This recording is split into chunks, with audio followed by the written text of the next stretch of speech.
Andijon viloyatida O'zbekiston Respublikasi Maktabgacha va maktab ta'limi vazirligi hamda Andijon viloyati pedagogik mahorat maktabi tomonidan zamonaviy ta'lim paradigmlari, ta'lim samaradorligini oshiruvchi vosita sifatida mavzusida xalqaro ilmiy amaliy konferensiya bo'lib o'tdi. Tadbirda jahonning 20 ga yaqin davlatlaridan pedagogika sohasi mutaxassislari, professorlar, ilmiy xodimlar hamda ta'lim fidoyilari onlayn va oflayn formatida ishtirok etdilar. Anjuman ta'lim tizimidagi dolzarb masalalarni muhokama qilish, ilg'or tajribalarni o'rganish va yangi pedagogik yondashuvlarni amaliyotga joriy etishni maqsad qildi. Shaxsga yo'naltirilgan ta'lim har bir o'quvchiga individual yondashuv zarurati. Konferensiyada ilmiy amaliy muhokamalarning birinchi yo'nalishi sifatida shaxsga yo'naltirilgan ta'lim har bir o'quvchiga alohida yondashuv mavzusi muhokama etildi. Mutaxassislar ta'kidlashicha, bugungi kunda ta'lim tizimidagi asosiy vazifa har bir bolaning individual qobiliyatini ochib berish, uning qiziqishi, dunyoqarash va imkoniyatlariga mos o'quv muhitini yaratishdir. Bu usul orqali har bir o'quvchi faqat bilim oluvchi emas, balki faol fikrlovchi shaxs sifatida shakllanadi. Tadbir ishtirokchilari e'tiroficha, shaxsga yo'naltirilgan ta'lim zamonaviy pedagogikaning ijodkorligi, muloqot madaniyati va psixologik saviyasini yuqori bo'lishini talab etadi. Mazkur yondashuv orqali o'quvchilarning bilimni mustaqil izlab topish, tahlil qilish va amalga tatbiq etish ko'nikmalarini rivojlantiradi.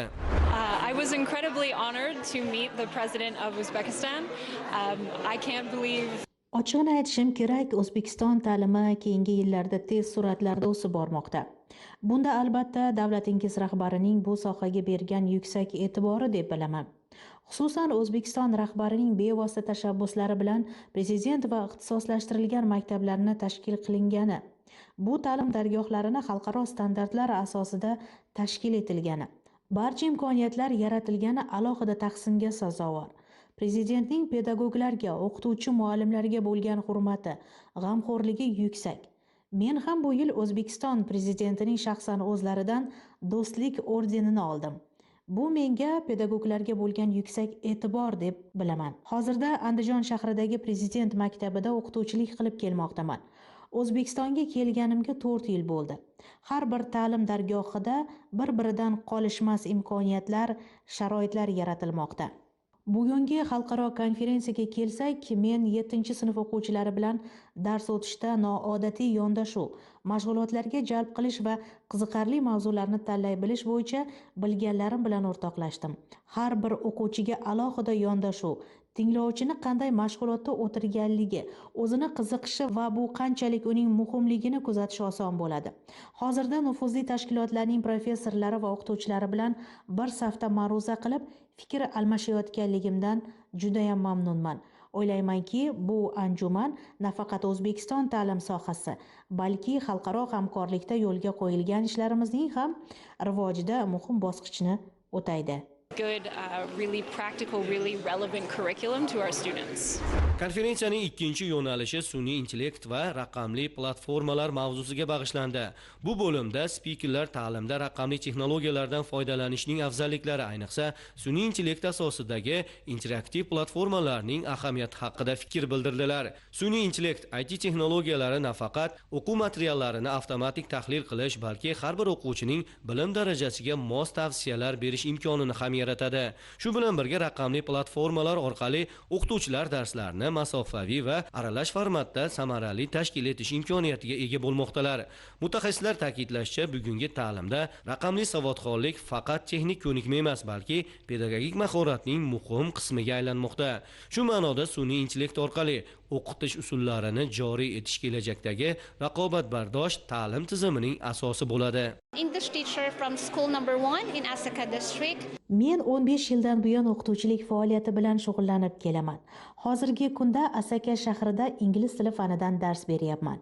Men darslarimda sun'iy intellektdan foydalanib, har xil yangi usullarni topishga intilaman. Sun'iy intellektni o'qituvchilar uchun foydali vosita deb bilaman.